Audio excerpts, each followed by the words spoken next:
Welcome to Gross Domestic Problem, the podcast that tackles America's biggest and most urgent crisis head on. The economy is on the brink. Americans feel it. But what if the real cause of the squeeze in their bank account, like an iceberg about to sink a ship, was mostly invisible? That iceberg? The national debt. Every episode of this show will be focused on unveiling this slow motion disaster. How do we get here? What happens if we don't get it under control? And what's the least painful way out? And what do we do in the meantime? There is no do-nothing solution, and every solution will require some sacrifice. But refusing that pain for ourselves means handing it on to the future with little to no control over who it hurts. And if you're like us, that's unacceptable. So let's dive in.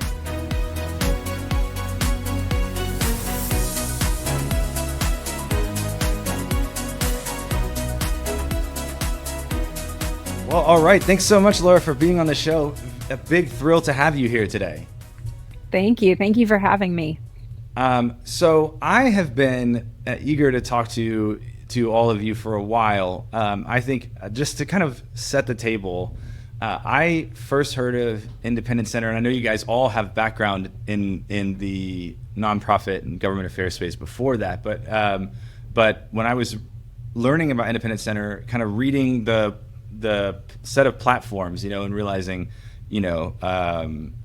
I would read like, this makes sense, this makes sense, this makes sense, and then all of it, all of the things that you all were advocating for were things that made sense as a big consensus building issue. And then all of a sudden, what you guys call, I think, effective government has all of these fiscal policy implications. And I remember being just kind of surprised. That's I think maybe it's a little bit of a trauma response from just being in a part of the of the policy world where nobody wants to go, so that when you see somebody who's like talking your language for a minute, it's always a big shock. But I would just love to know from you, like, how when you guys were cooking up the ideas for Independent Center and developing your platforms, what were you listening to as you turned your ear towards the fiscal policy conversations? Okay, that's a good question. So I think we are a group of people who maybe like the team at your organization are like very excited about fiscal policy, and we try to not lead with that because we realize that puts us in the minority of people who get really excited talking about budget deficits. But I think, anybody who has a banking account is sort of aware of the fact that, there's a limited amount of money in there, and once you spend it, it's gone. And there's a tendency when we're having political conversations to act like actually the federal government doesn't have any limits to its bank account. It's endless. And of course, that's a function of the size of sums we're talking about. I think people can't relate to $1 billion or $1 trillion. And so our point of view is that the fiscal health of the country matters. And while we do have quite a bit of latitude and leeway through borrowing to do things that you can't do in your household spending, for example, like at the end of the day, having fiscal health is really important. For the well-being of individuals, and that negative effects of being fiscally irresponsible are going to trickle down in some ways that are expected and in some ways that aren't expected. So you can anticipate that, if the U.S. defaults on its debt, it's going to be hard to borrow more money. But then I think there are other less expected ways that spending in ways that are unsustainable or just not deliberate and well considered can affect individuals' daily lives. And so I think our point of view is that we need to have sensible conversations, and that the point isn't just let's control spending for its own sake. The point is this is a matter of individuals' well-being, and we're perfectly capable of prioritizing the things that are important to us and deciding our spending accordingly. We do that in our daily lives. It's not too much to ask government to do that. Right. Well, that's a very good common sense point of view that doesn't seem to be widely shared by anybody actually in government. I think one of the things that's very interesting is the points that you just made. You said this is going to impact individuals. I think that's so interesting because at that level, I have found that is that's one of the places where it seems hardest to help connect the dots. I think most people think of, if they think of deficits or budget deficits or debt at all, they think of it as sort of a governmental problem, and with governmental effects. If we don't get this right, then then maybe we can't buy as many tanks, or if we don't get this right, then somebody in Congress has to take a pay cut. They seem to, and I think that reflects both a misunderstanding of how, what the problem is related to. You mentioned that you alluded to that a little bit in terms of of it affecting individuals, and also the size of it. Just the sheer scale of the problem. Again, you mentioned that too. You said people can't relate to $1 billion, let alone $1 trillion, let alone $2 trillion per year. It doesn't make sense, these numbers. And at the same time, if these if the institutions that protect us from our failure to manage our fiscal house fail, then we're all in a great deal of trouble. And I think one of the challenges that we've had as an organization is communicating that in terms that have a deep enough emotional resonance to actually motivate people to action. And one of the reasons I was so looking forward to talking to you guys today is I know you guys are doing a ton of your own internal polling. I'd love to talk about that some. Here's the question that I kind of ask. I've asked our own internal leadership this dozens of times, and I literally ask anybody who will sit still long enough for me to ask them that. I was raised in the late 80s, early 90s, and as a result, it means that I grew up in the farm age generation. We are the world. I remember one of the first, one of my first favorite songs was a song that Kenny Loggins wrote called Conviction of the Heart, which was an environmentalist anthem. I grew up in the age where billions of dollars were being spent on convincing me that the climate was in urgent danger, and it worked. I mean, my entire generation.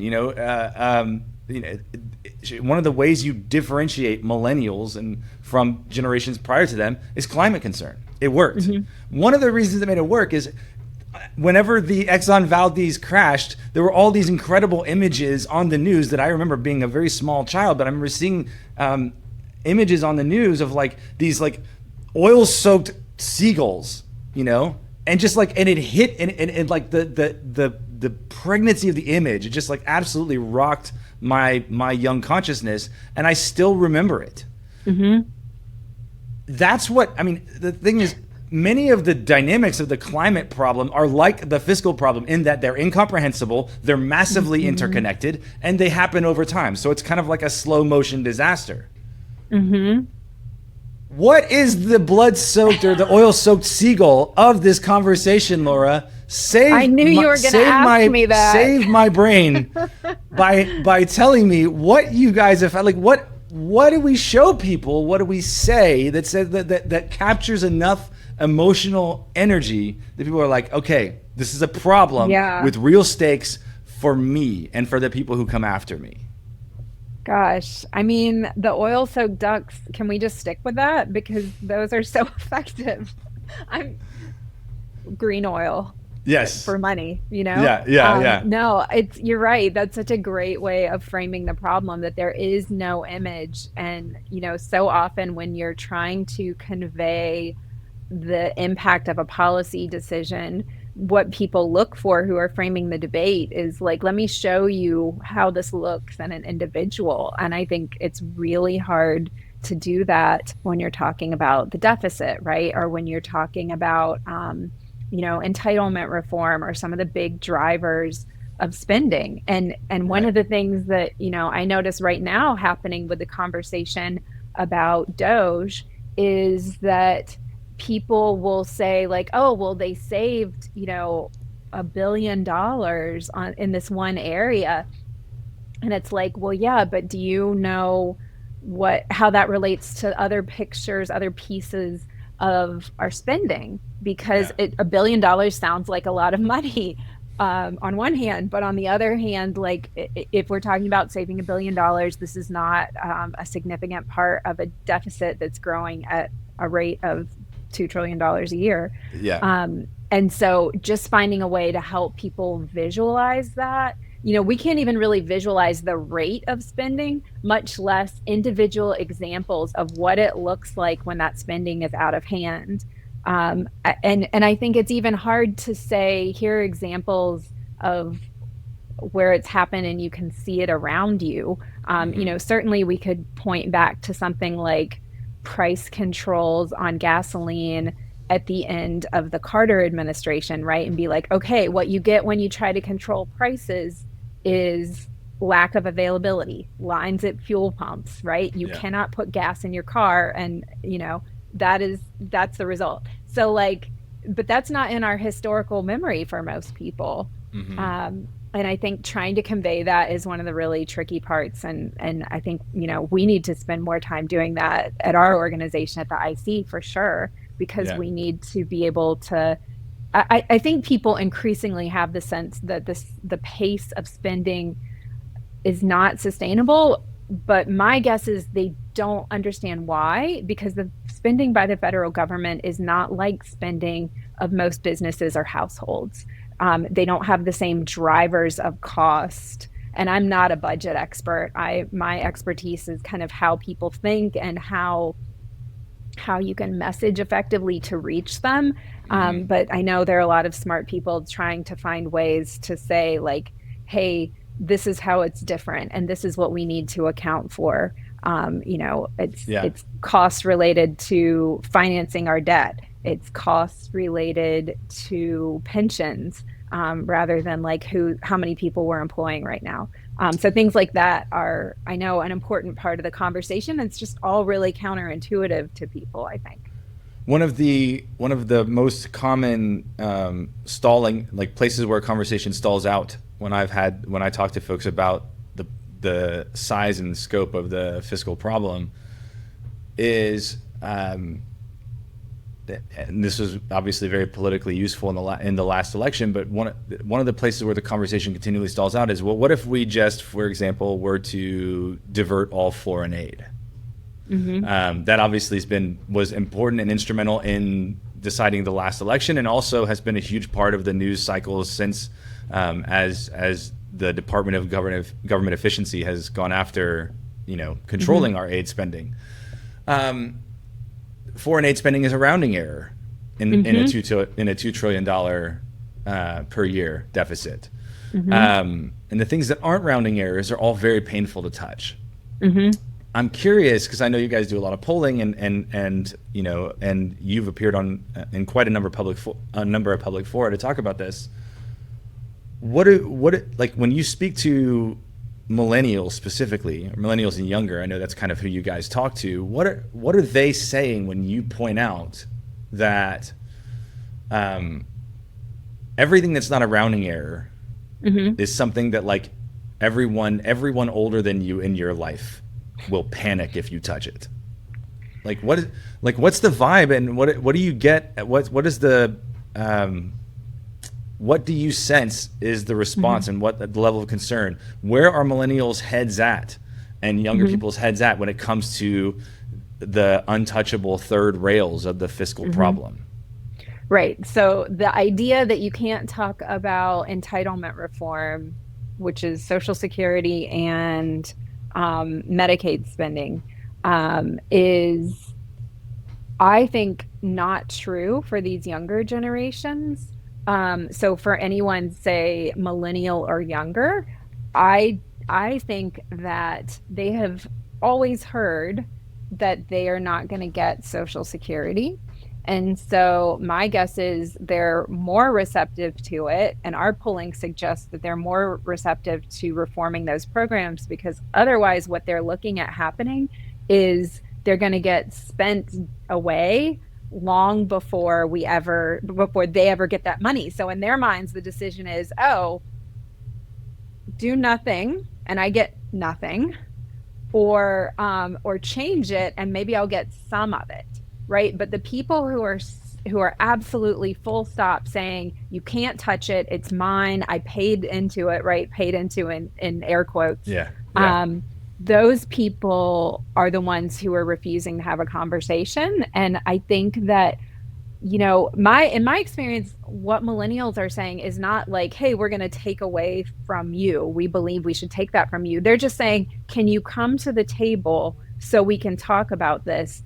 Because otherwise we're looking at this disappearing before we ever get a chance to recoup anything that we put into it. And we'd like to have a conversation about other alternatives, because you're concerned about fairness for yourselves, but we also have fairness concerns. And nobody wants to see retirees in poverty or starving, right? Like that's not what the millennial and Gen Z generations are saying. They're just saying, well, if you're concerned about fairness, we also have concerns, and we'd like to talk about some options that will, if not make us whole in terms of what we've paid in, could we limit some of the damage? This is the classic conundrum of this conversation. I'm reminded of the campaign ads against Paul Ryan that sort of like pictured him, you know, sort of rolling your grandparents off of a cliff, right? And a good friend of mine, Romina Baccia from the Cato Institute, recently mentioned on a phone call, we were talking, she's like, you know, somebody should this was, I guess it wasn't that recent, it was before November, but she's like, well, I guess somebody should create a picture of Joe Biden holding a child under the water, because the you know, the other side of this issue is that you know, when these programs dry up and when the iceberg of government debt, you know, sinks the ship, you know, there are people alive right now whose opportunities will be deeply damaged by the fact that we can't seem to get this in order. And I think you know, both of those, and I think Romina's point is that both of those messages are probably a little bit in bad faith, but one of them seems to have a really strong anchoring in the, you know, in voter consciousness, which is this idea that like people who want to edit the way we spend money, especially on entitlements, really just want to sort of like throw old people off the cliff. And the irony of that being that the generation, like this generation of elders, especially like, you know, boomers and then sort of like the older Gen X, are the wealthiest generation of retirees in the history of the world. Yeah. like the one thing that's absolutely not going to happen is that they'll be thrown off a cliff. Nope. If anything, if the government fails, a small number of those people will suffer intensely, and everybody younger than them will suffer a lot. And for the most part, you know, the elder generations are largely protected from this problem by virtue of the fact that they're just wealthier. I think, and you know, and I mean, to me, also, like, the image that you could create right now is, if go look at your paycheck, right? If you're still working, go look at your paycheck, go look at what's being withheld every month or every 2 weeks when you get it. And that money is going right now, not into a trust fund, but it's going right back out the door, right into the pockets of retirees. And I understand that they paid into Social Security over the course of their working lives. I absolutely get that. But you know, if that money was going into your pocket instead right now, you know, what would you do with it? Would you start a business? Would you be putting away money for your kids to go to college? Would you be having another kid? Those are all decisions that are affecting Millennial and Gen Z's livelihoods and the quality of life they're able to build right now. And instead of having a conversation about how we manage these resources in a way that is equitable and takes care of the most vulnerable, we're saying you can't have a conversation at all.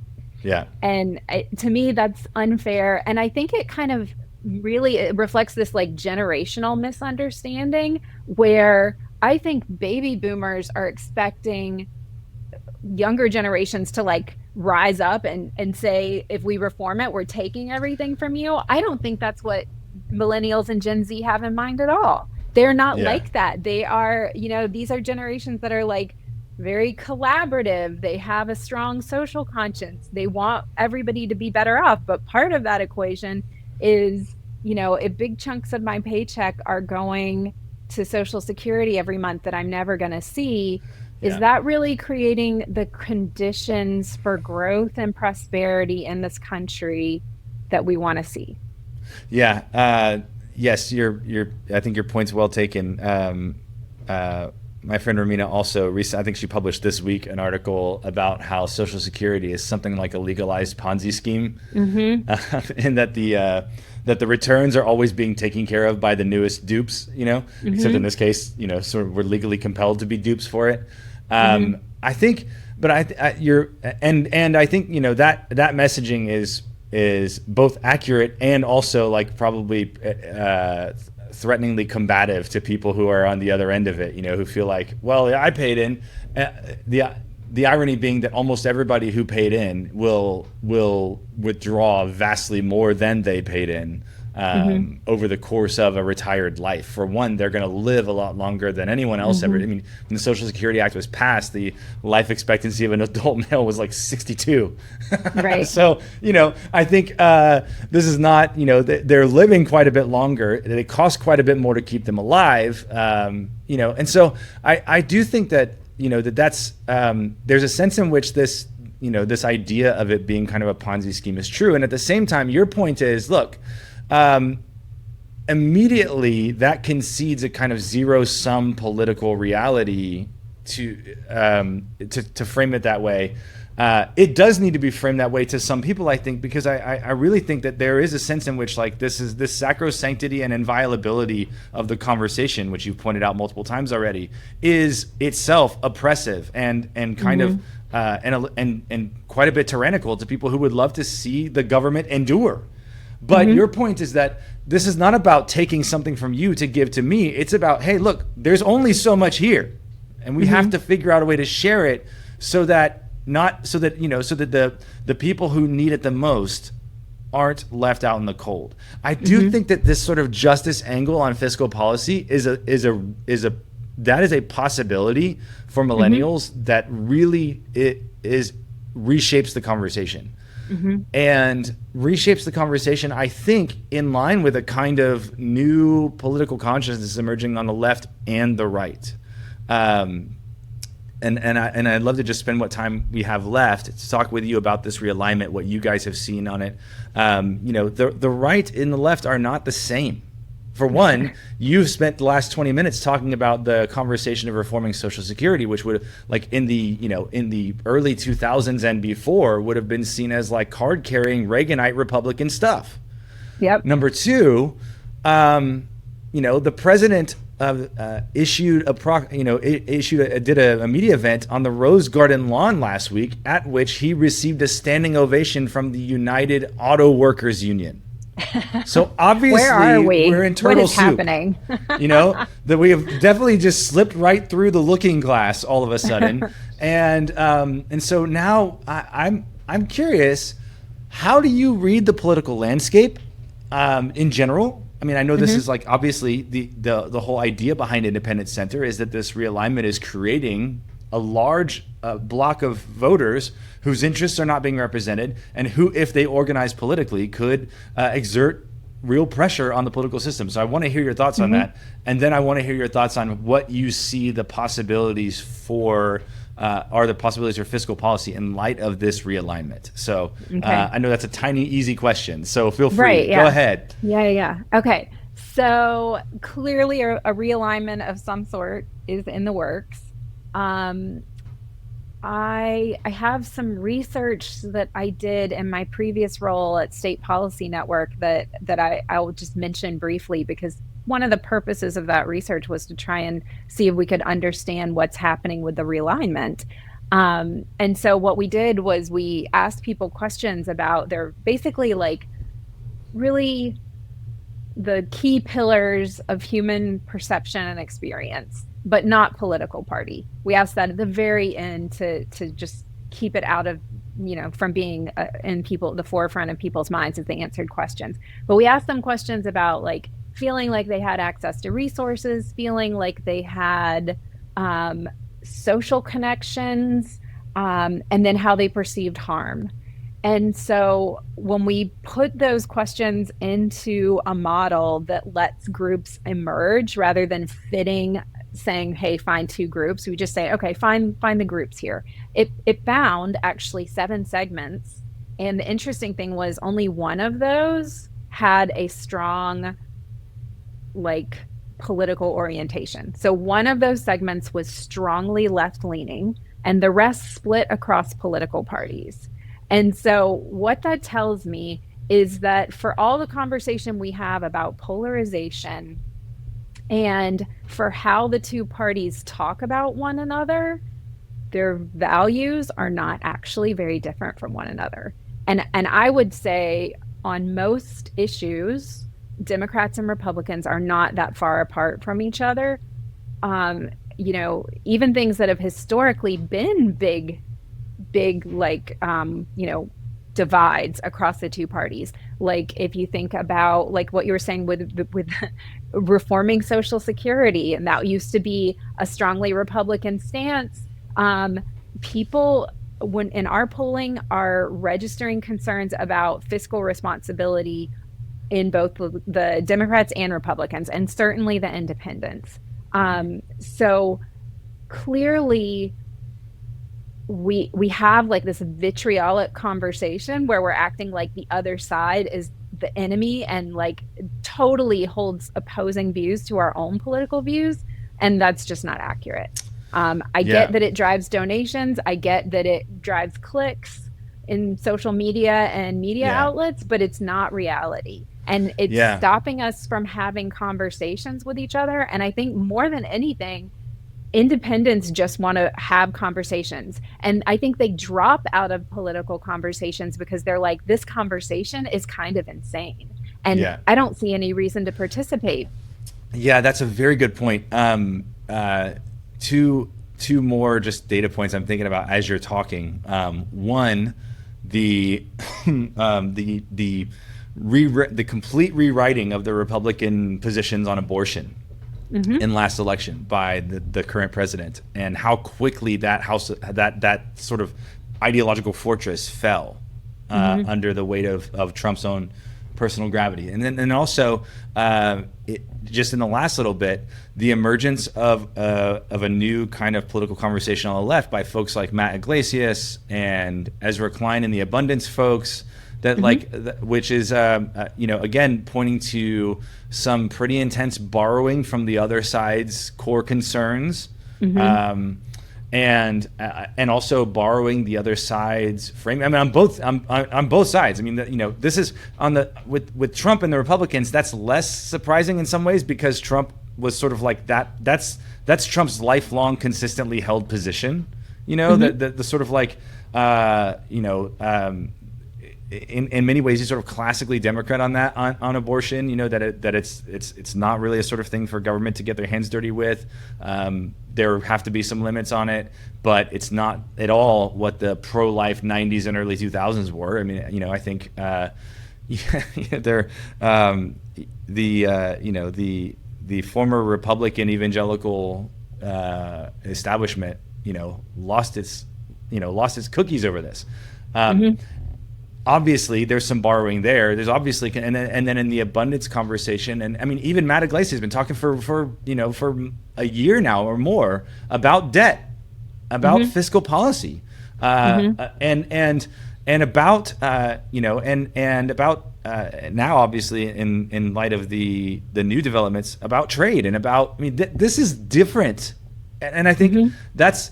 And I think part of what I was so excited to talk to you about is like this is different. It's creating a moment, and I'm very curious what like how you think this moment is going to be captured. It seems like it could be a moment where consensus gets built.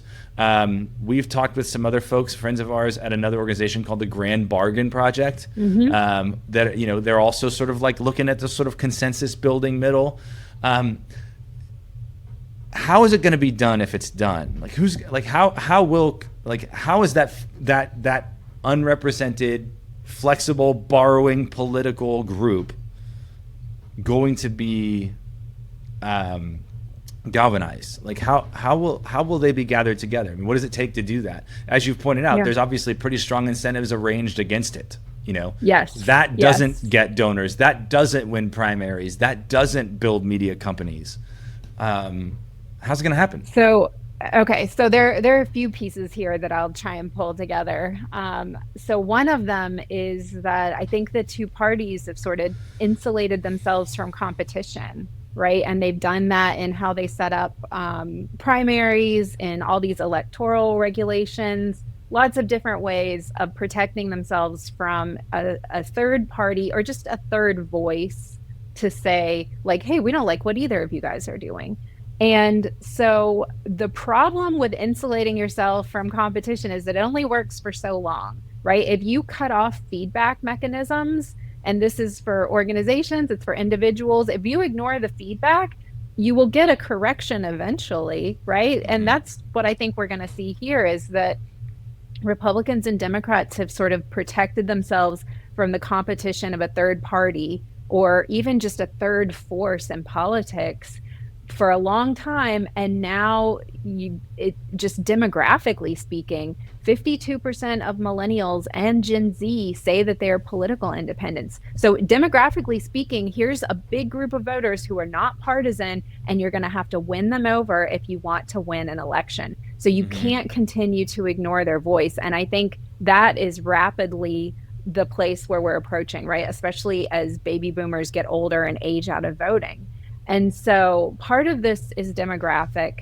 I think part of it is as they've insulated themselves from competition and from having to be responsive to anybody but their base, they've just sort of gotten more and more untethered from normal people's concerns. And so they're actually, I believe that getting people who are nonpartisan to vote is the best corrective for our political system, because it's going to force both parties to come back to the center, right, and have policy proposals and govern in a way that responds to the majority of Americans who are not deeply partisan.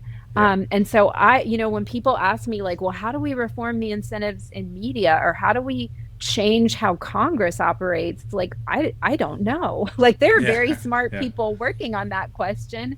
They have big budgets and they're not getting anywhere because Congress and the parties are not going to reform themselves, and they're going to try to stop independents from being heard as a voice. But I just think we're reaching the point where so many people feel this way that, what we're saying to them through the Independent Center is, it matters that you vote. We want you to feel like you're part of a larger group of people who believe that policy can be effective, that governing can be bipartisan and collaborative. It doesn't have to be nasty, right? And we're not saying the answer is for you to vote for a third party. All we're saying is vote your values. We can tell you, if you tell us what your values are, we can tell you how a given policy either contributes to those values and preferences or works against them. And then you go to the ballot box, vote, split ticket, swing vote, right? Like, you can bring so much accountability to the system. It doesn't mean you have to vote for a third party. It doesn't mean that like we need to run a bunch of independent candidates in order to have an impact. It just means that if we can create competitive pressures that the parties have to respond to, that's actually the best path we have toward getting some type of consensus around the biggest issues that we face. And absolutely, fiscal issues are an enormous one. Yeah, it's quite interesting. I think that there was an attempt to draft a third-party candidate for the most recent presidential election, and they couldn't find a candidate willing to do it. There were certainly people who I know they talked to who might have made good candidates. I mean, I think probably everybody saw that this election was going to be just irredeemably toxic, and they didn't want to soil themselves with it. I do think that's, but at the same time, I think this year's election did, I think, bring a lot of non-ideological voters to the table. Primarily, they voted to humiliate the incumbents. That's an interesting motive. But the irony is that's been interpreted by the Republicans after winning as a kind of like broad cultural mandate to implement a whole range of policies that probably were not forefront to most people who voted, who actually gave them the election, those swing voters in those crucial 7 states. I mean, they did, and I think it's tricky. I mean, and they said, you can the popular vote margin was pretty small. At the same time, it was the first time the popular vote had been won by Republicans in 20 years. So that's one thing. They won all the swing states. Those are obvious. All of those things there's a signal in there that there is something that there was a kind of I guess I would interpret it primarily, as you said a minute ago, as the existing incumbency had sort of lost its feedback loop. Yes. And they just weren't listening to they spent 2 years telling voters who were concerned about inflation, who were concerned about new social policy, and who were concerned about the age of the president, that they couldn't believe their eyes and ears. Yep, it's gaslighting. Right? And at the end of the day, the voters are just going to help you out of the office if you're going to treat them that way. But it seems like, and this is why what you guys are doing is so interesting, that lesson has not been learned. Neither by the people who lost, nor it seems to me by the people who won. Whose aims I'm in a lot more sympathy with, and even still, I just see like these people were elected for some common sense reforms that do make sense. We are overregulated. We do have too many throttles and brakes on the productivity of the country, and we probably do need to realign some of our trade relationships, or at least all of that stuff is up for renegotiation. And I think voters were clear about that, but did the voters sign up for a world trade war? I don't know. That's maybe somebody else's question to sign up for. But I do think that the ugly growing pains phase of the realignment is that people are voting for people. I mean, this is what's, I think, optimistic and a sign of hope for kind of centrist movements. A lot of people who find Trump somewhat distasteful voted for him anyway.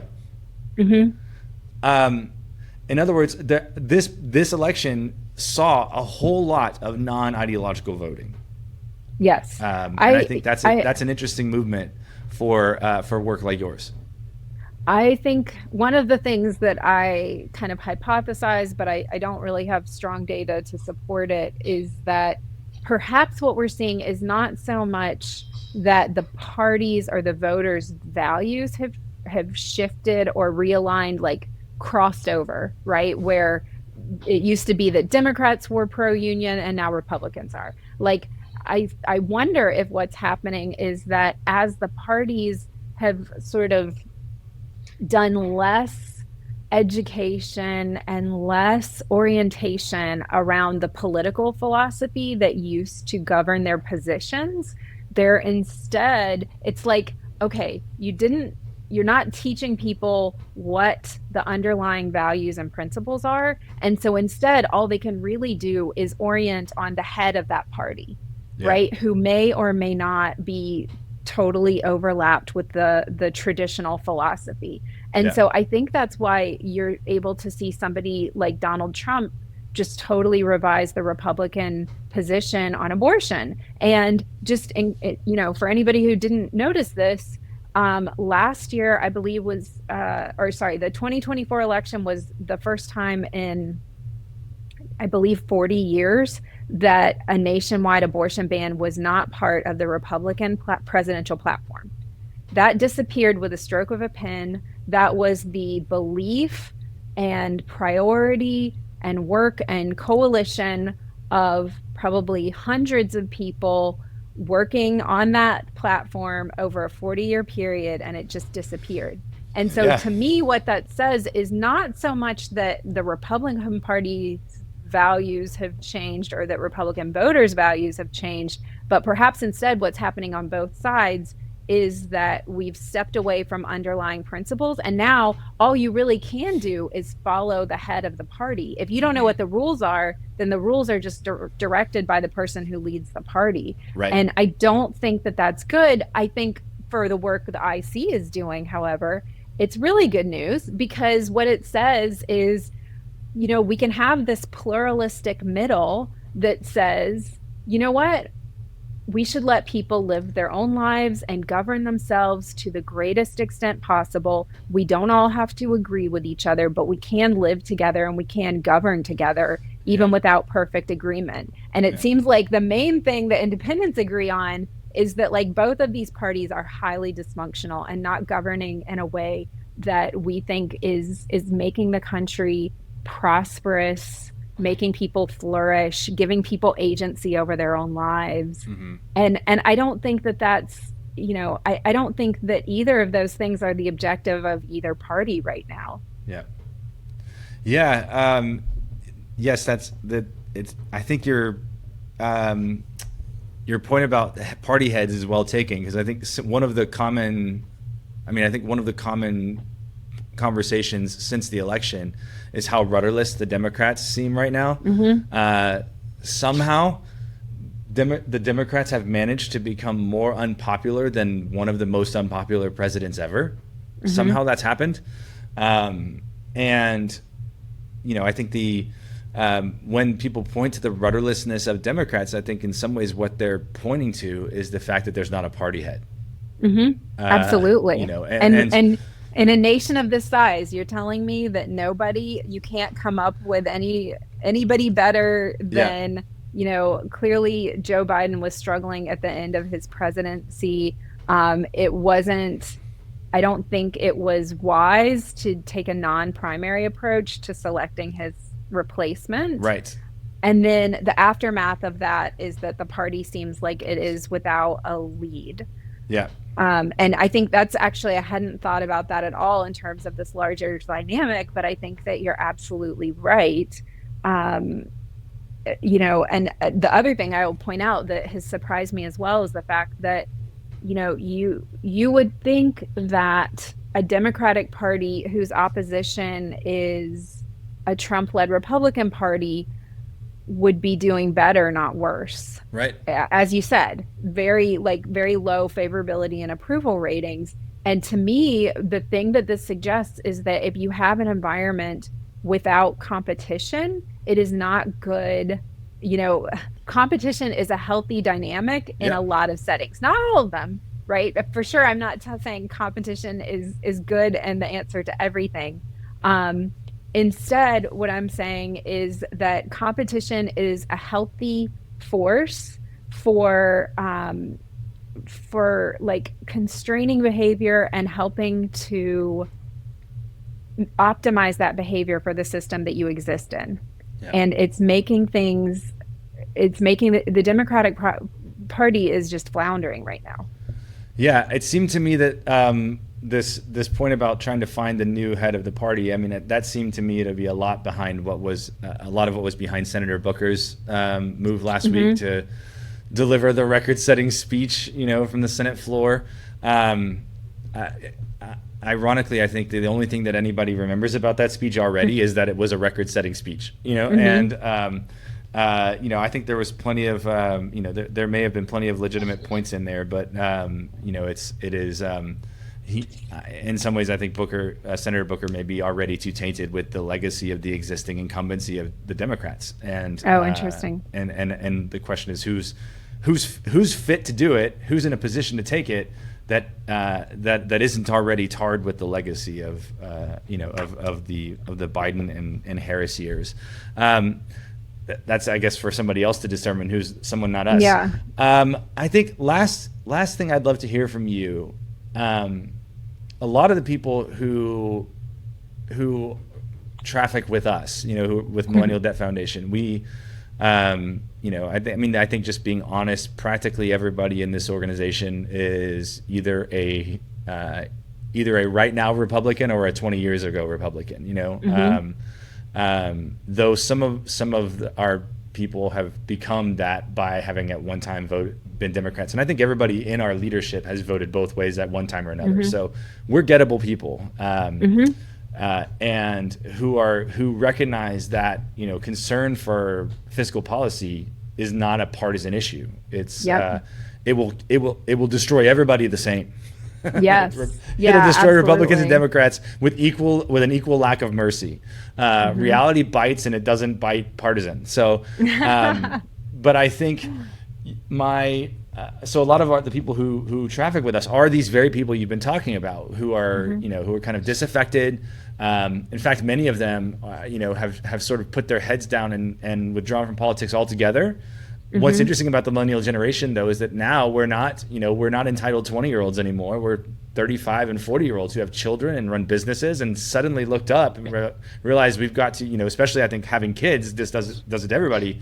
You're just like, I'm now invested in the future in a different way than I was. Yes. And so now we're looking around, we're like, what the hell is this place? Like, it just like, this is weird, and the initial response, I think, from a lot of our friends is kind of like a response of disgust and apathy. As you've pointed out, there are tremendous incentives for keeping that system in place. The primary system is an insulation from competition. The media ecosystems are insulating people from competition, so they don't have to win anybody who's gettable. My question for you, and this will be the last one I ask you, is what, when somebody wakes up and is like, wait, this is a problem, the second reaction after that initial disgust and recoil is, wait, but I want to be part of it. Where do they get involved? And I'm curious two ways. One, where do they get involved when they want to be part of politics, but they don't want to be part of the dysfunctional system? And probably there's no perfect answer to that, because you can't really do it without getting your hands dirty. But the second thing is, where do they participate from an information standpoint that doesn't immediately suck them in to the sort of competition-less ecosystems that are just becoming increasingly self-referential and decadent? Okay. Easy questions on this interview. Thank you for all the softballs. So if you want to get involved, start with state and local government. It's closest to you. It is, people express the highest levels of trust in those governments. Go to a city hall meeting, go to a county board meeting.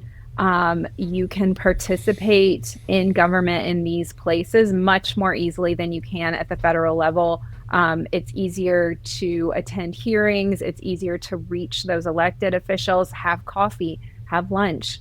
I think a lot of the times what people would tell you if they're in these state and local government roles is like, they get a lot of hate from people who are like not understanding the complexity of what they're trying to do. So go try and understand, right? It's much easier than trying to have an impact in federal politics. And I think it's a great place to start. And at the end of the day, you know what? Your county needs to have roads that work. It needs to have a school system that functions. It needs to, put out fires and run elections. And those things are essential. And people are going to have to come together across differences to get those things done in a way that just isn't necessary at the level of the federal government. And I think that's a big part of why, people can work across difference and govern themselves very effectively at the local level. Yeah. And it's the federal government that's operating more like, the clickiest high school you can imagine, right? Where like who sat with who at lunch, who tweeted what is the only thing that's being talked about. And I understand that people don't want to engage there. The other thing that I say to people is, I think it's really important to have a working model in your head of what's going on in our politics right now, because it's so unhealthy. And so the way I describe our political system right now is that, and I suspect it doesn't make sense in a lot of framings. It just looks like the other side are bad guys. And what I want people to understand is that the way we're doing politics right now is as though the other political party is an outgroup to us. So in psychology, we talk about in-groups and out-groups. You have your close in-group members, right, who are your local community, your friends, your family. And then out-groups are the groups that we traditionally would have warred with and taken from. And the problem with treating our fellow citizens of the opposing political party like out-group members is that that is a template and a model for dehumanizing and violence and taking. And that explains to us, I think, so well why right now you have Republicans looking at the crashing stock market and saying, no, it's going to be okay. Don't worry. You just got to wait it out. Everything is in control, right? And Democrats are losing their mind. Well, it's because in-groups preferentially give one another resources and the out-group doesn't get resources, right? And so like this model for how our politics is working right now, I want people to understand it because of two things. One is, I think we all should reflect on whether we want to treat fellow citizens like people that we would commit violence against and take from, right? And treat in a dehumanizing way, because I don't want to behave that way, right? Like politics is not important enough for that type of treatment. The other side is not the enemy. So that's one part. And the other part is, this might sound a little radical, but, if you think that the political class is part of an in-group that you also belong to, I have news for you. They're the in-group. They're the ones that are controlling influence and resources, and normal people are not part of that in-group. So it's not a matter of Republicans versus Democrats. It's really political elites versus everybody else. And so we need to understand that if we can agree with each other, even in really broad senses, about what we expect government to do, to function, to modernize itself where possible, to address major fiscal concerns that we see coming years down the road as a problem, like, I think that's doable. We don't need perfect agreement with each other. We just need to stop this out-group treatment around really trivial stuff. Yeah. Because this is what my research shows. This is what lots of people's research shows. We don't have fundamentally differing views from one another. We are remarkably similar on the things that we want for the country and for ourselves and for our families. And so we can absolutely participate politically in a way that's more likely to bring those things about and to bring elected officials who pursue those things. We can choose to stop doing this out-group behavior. Right. Well, Lura, thank you so much for your time. This was incredible. Thank you so much for having me, Will. This was really fun. And, I didn't get a chance to talk enough about how much I appreciate the work that the Millennium Debt Foundation does, because I think it's super cool. I'm glad there's some other budget wonks out there who are fighting the good fight. And, you guys are like doing incredible work. I love the license plates. I wish I lived in Tennessee, but can you guys do an out-of-state one? Have you thought about that? The spirit is willing, but the flesh is weak. Thanks for listening. If you enjoyed today's episode, leave us a 5-star review on your favorite podcast platform, and don't forget to subscribe to the show. Want to dig deeper? Follow us at millennialdebt.org for more insights, updates, and ways to be part of the solution. Thanks for listening.